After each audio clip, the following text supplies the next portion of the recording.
o que o Isaac Newton estava fazendo era isso. Ele estava explicando coisas. Ele estava tentando explicar coisas. Não mudou em nada a fé dele. Mas ele estava explicando. A partir do momento que você chega num determinado ponto da explicação, entendeu? Que você precisa da fé, essas pessoas que estão estudando a origem da vida, por exemplo, né? É um estudo inútil. Para que você está estudando a origem da vida se a gente já sabe a resposta?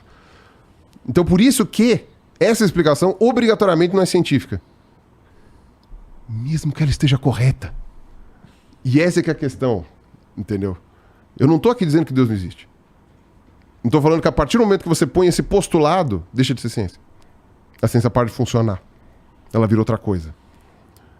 Entendeu? Mesmo que você use um princípio de demarcação de ciência muito amplo, menos o Feyerabend. Esse daí, a terra que coma. Mas o resto, se você for olhar, então não tem como fugir. Independe da explicação do design inteligente. Se você quiser acreditar nessa lorota de que eles dizem que não, a evolução é possível. Não acredito, mas tudo bem. Mesmo que você coloque uma explicação de como se fosse uma evolução guiada, uma evolução teísta, uma coisa assim, se você coloca isso como ciência, é pseudociência. Entendi. Porque não tem como ser científico, porque você trava. Você não consegue medir Deus, né? Não consegue observar Deus. Você não consegue nada Deus, né? E não precisa nem ser Deus. Pode ser o ET, pode ser, não sei, pode ser qualquer coisa, pode ser o monstro espaguete voador. Não interessa. É que vem uma explicação, que é essa explicação mágica, entendeu?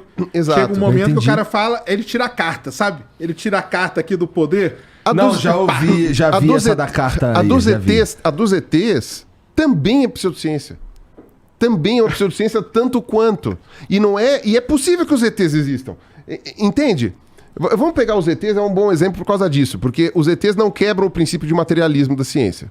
Os ETs seriam coisas materiais, mesmo que eles sejam energéticos, mas eles seriam materiais, né? Já que fóton é considerado matéria ainda? É a partícula da luz, ué. Exato. Então, quer dizer, você tem toda essa questão de não quebrar a materialidade. Então, vamos deixar os ETs como boa explicação. Os ETs estão interferindo na evolução, criaram a vida e tal, não sei das quantas. Plantaram a gente aqui. Plantaram. Já viu Evangelion? Tu gosta de anime? Puta, não sei nada de anime. Então fudeu. Quem gosta de Evangelion vai entender o lance de plantar a vida. Tá. Tudo bem, né? Mas enfim, quando você tem essa explicação... Você já viu Evangelion? Foda-se, vai. Tá. Os ETs, então, eles não quebram a materialidade do princípio. Então, beleza, materialismo metodológico, estão os ETs aqui. Só que não há nada, nenhum bom motivo para você colocar a explicação dos ETs nisso daqui. Até porque ela também não explica. Ela só chuta o negócio para longe, mas ela também não explica. Se você tiver... Para você dizer que foram os ETs, você precisa primeiro ter uma evidência material de um ET. Ou de que seja algo...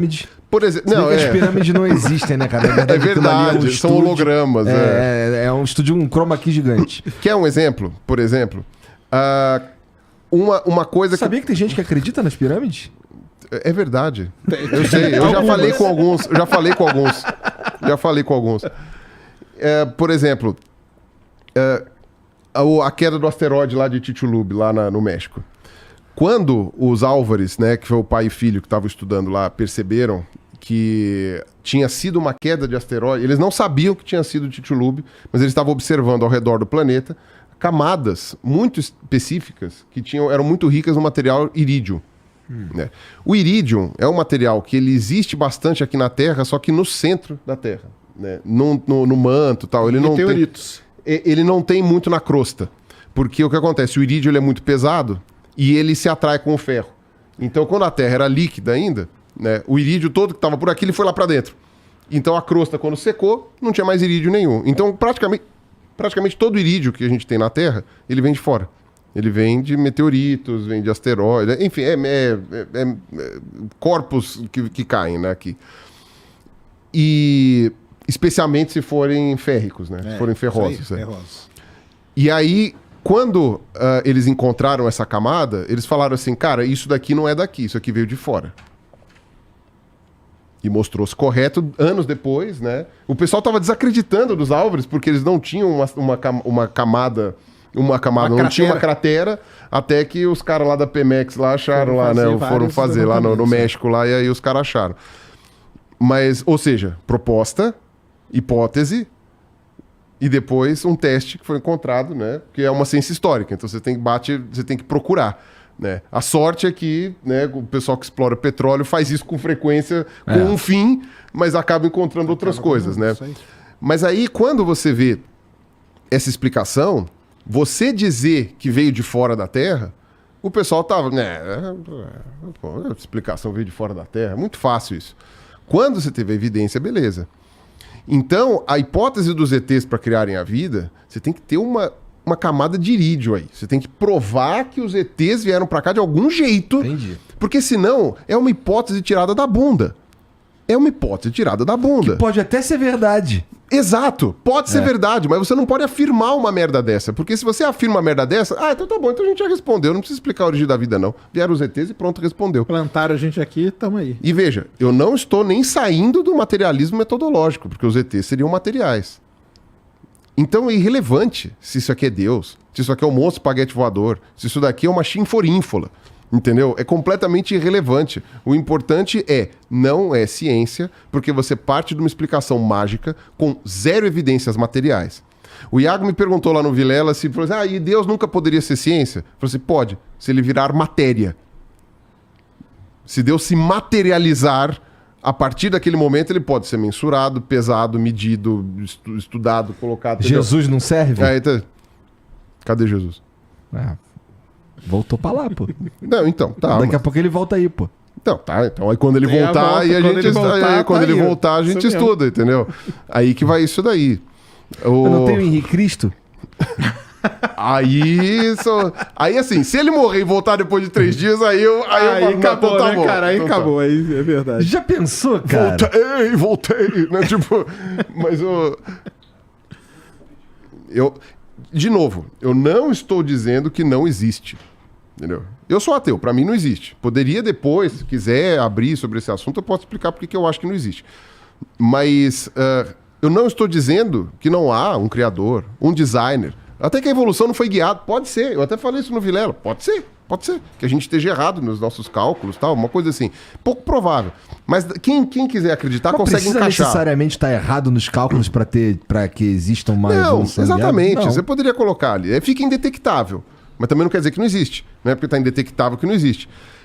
Mas vira aquela coisa que é o dragão da garagem do Carl Sagan. É isso aí. É o dragão da garagem, que o Carl Sagan falava. Você já deve ter ouvido essa história, do dragão da garagem, né? Falou assim, tem um dragão na minha garagem, beleza. Então, deixa eu ver. Não, ele é invisível. Então tá bom. Então eu vou medir ele com uma visão térmica. Não, o calor dele é indetectável. Então tá. Então eu vou medir ele com uma coisa auditiva para ver, não, ele não faz som nenhum. Então eu vou passar uma coisa para ver se o ar, ao se mexer, não, ele não interfere no ar. Então eu cheguei e falei assim, então, da onde você tirou esse dragão? Entendeu? Porque como é que você sabe que tem um dragão na garagem? De onde você tirou, entendeu? Olha, faz o seguinte, eu tenho um remedinho aqui. Então, sabe, você tem uma série de coisas que você pode... É mais fácil explicar isso com o desequilíbrio de neurotransmissores da cabeça da pessoa que tá falando do dragão, entendeu? Do que do próprio dragão existir. Pode ser que o dragão exista? Pode. Você tem algum bom motivo para dizer que o dragão existe? Nenhum. Pode ser que Deus exista e assim... E agora eu tô falando do ponto de vista científico, não do ponto de vista de fé. Tá. E pode ser que ele tenha criado a vida e a vida não sei o quê? Pode ser. Mas não tem nenhum bom... Assim, se você coloca a hipótese de Deus nessa questão, entendeu? Você para de pesquisar aquilo que pode ser uma boa explicação. Entendi. E que tá na coisa. E pode ser o ET. E pode ser Deus, e pode ser qualquer coisa, entendeu? É isso que eu tô falando, é irrelevante isso, é irrelevante. Aí se você vai falar do que não, mas aí a Bíblia, não sei quanto, aí você já saiu e foi completamente pra religião. Mas o estudo da origem da vida, mesmo que seja uma origem química, você chega e fala assim, não, tá bom, lá na fumarola submarina você tem a momorilonita lá que juntou e aí isso daí formou a primeira membrana e tal, aí sei lá você tem as peças para formar os primeiros aminoácidos, depois as primeiras bases nucleotídicas, tá, você vai formou.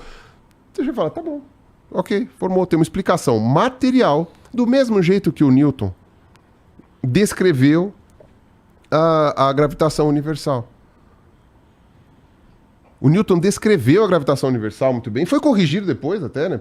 Quando teve a questão da própria relatividade, né? Mostrando que não funcionava em tudo quanto é lugar, mas estava certo aonde funcionava. E o Newton questionou Deus em algum momento? Não. Então, você está dizendo que todo mundo que estuda a origem da vida é ateu? Eu não sei. Aí essa é uma pergunta que eu não sei dizer. Mas eu chutaria que não.